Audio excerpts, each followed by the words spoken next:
சித்திரை 3, 4ஆம் பாதம், சுவாதி நட்சத்திரம் மற்றும் விசாகம் 1, 2, 3ஆம் பாதங்களை உள்ளடக்கிய துலாம் ராசி நேயர்களே, தங்களுக்கு 10/10/2025 முதல் 16/10/2025 வரை உள்ள வார ராசி பலனை பற்றி தற்போது பார்ப்போம். உங்களுக்கு ராகுவால் சுப செலவுகளும் மற்றும் விரயங்களும் ஏற்படும். ஆனால் கேது அதே நேரத்தில் உங்களுக்கு செலவையும் தொந்தரவையும் தடங்களையும் தந்து கொண்டிருப்பார். ஆக இவர் ஒரு பக்கம் சுப செலவை உண்டு பண்ணினா, அவர் ஒரு பக்கம் சங்கடங்களையும் தாமதங்களையும் உண்டு பண்ணுகின்றார்.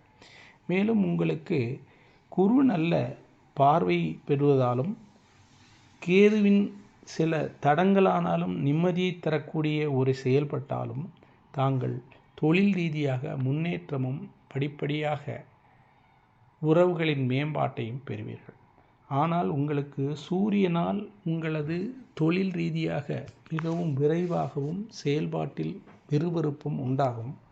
அதே நேரம் வேகமாக செய்கின்றோம் என்று தாங்கள் சில தவறுகளை செய்து மாட்டிக்கொள்ளும் வாய்ப்பும் உள்ளது. ஆகவே எச்சரிக்கையாகவும் நல்ல ஒரு நிதானத்துடன் செயல்பட்டால் உங்களுக்கு இந்த வாரம் என்பது நல்ல லாபத்துடன் கூடிய நல்ல ஒரு நிதானமான நல்ல ஒரு சிறப்பான மாதமாக அமைவதோடு மட்டுமல்லாமல் குடும்பத்தில் நல்ல உறவையும் மேம்பாட்டையும் மகிழ்ச்சியையும் ஏற்படுத்தும். தாங்கள் குலதெய்வ கோயிலுக்கு சென்று இந்த வாரம் வழிபடுவது உங்கள் வாழ்க்கையில் சிறப்பையும் நன்மையும் வரக்கூடிய தடங்களுக்கு விதிவிலக்கையும் உண்டு பண்ணக்கூடிய நல்ல ஒரு அமைப்பாக அமையும். வாழ்க வளமுடன். வணக்கம். நன்றி.